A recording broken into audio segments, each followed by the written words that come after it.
2025-26లో కొత్త కాలేజీల కోసం ఎన్ఎంసీకి దరఖాస్తు చేయడం లేదని కూటమి సర్కార్ వెల్లడి. నూతన కాలేజీలను ప్రైవేట్ పరం చేసేందుకు సన్నద్ధం. అప్పటికి 700 ఎంబీబీఎస్ సీట్లు ఇప్పటికే 700 ఎంబీబీఎస్ సీట్లు కోల్పోయిన విద్యార్థులు ఈసారైనా కొత్త కాలేజీలు వస్తాయని ఆశతో లాంగ్ టర్మ్ శిక్షణతో సిద్ధం. 2 ఏళ్లలో ఏకంగా 2450 సీట్లు నష్టపోతున్నటువంటి వైను. కొత్త వైద్య కళాశాలల సేఫ్ క్లోజ్ కమిటీ అంటూ పీపీపీ పద్ధతిలో ప్రైవేట్ కొత్త వైద్య కళాశాలలు నిలిపేసిన నిర్మాణాల పరిరక్షణ కమిటీ నియామకం.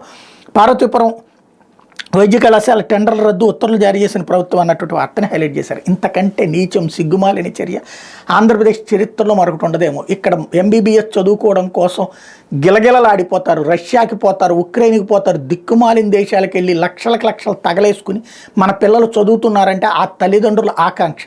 ఇదే నారాయణ చైతన్య కళాశాలల్లో ఎందుకు ఆ కోర్సు పెట్టి చదివిస్తున్నారు, అక్కడ నీట్ కోసం అని చెప్పేసి ఎందుకు విలవిల్లాడిపోతున్నారు, ఎందుకు అన్ని లక్షల మంది చదువుతున్నారు అంటే మెడికల్ సీట్ల కోసమే కదా. అంత మెడికల్ సీట్లు ఆంధ్రప్రదేశ్లోనే చక్కటి అద్భుతమైన అవకాశం వస్తే వద్దని కాలేజీలు మూసుకునే దరిద్రపు పరిస్థితి ఒక రాష్ట్ర ప్రభుత్వము ఆఫ్టర్ ఆల్ అవసరమైతే 10,000 కోట్లు పెట్టైనా సరే చేయాల్సింది పోయి ఆఫ్టర్ ఆల్ ఒక్కొక్క కాలేజీకి 200 కోట్లు 300 కోట్లు మేము ఖర్చు పెట్టలేమని చెప్పేసి మూసేసుకుంటామంటే కాలేజీలు వద్దనుకుంటే ఇంకా అసలు రాష్ట్రం అభివృద్ధి ఎప్పుడు సాధ్యమవుతుంది?